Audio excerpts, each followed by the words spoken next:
हे सांग मैंने good morning. आज थिला सरस्वती पूजा। सकाळु सकाळु उठिकी पीली मो पानी पीकी गली ब्रश करने को। ब्रश कर सारी मोर ब्रेकफास्ट कंप्लीट। ब्रेकफास्ट रे खाई छतुआ किसी डेट्स आ गोटे बानाना पीली भाइराल फ्रूट जूस। जाइली हेबाकू फ्रेश फ्रेश हो सारी गोटे पिंधि गोटे नुआ ड्रेस। देखो ये ड्रेस टी केते बड़ा लगुच। मुझे घूरी गली पुणी घूरी सारिकी मुझे बुलवाई।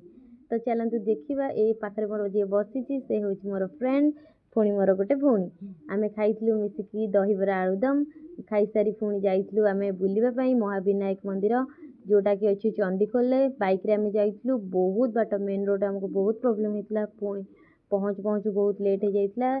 हाफ एन नहीं गोटे घंटा लगी समय जाकि पहुँची सारी से बहुत मांकड़ मैंने देखूँ केमती लाइन बाय लाइन से मैंने जाऊँगी केमती बहुत डर लगुच से देखा। यहाँ हूँ पहाड़ उपर मंदिरटा आम ऊपर को गाड़ी नहीं पलू तो तौक जाऊँ बुलवाई आम तो बुलू मजा करूँ घर को जीवु। आपण मैंने भी जातु बाय।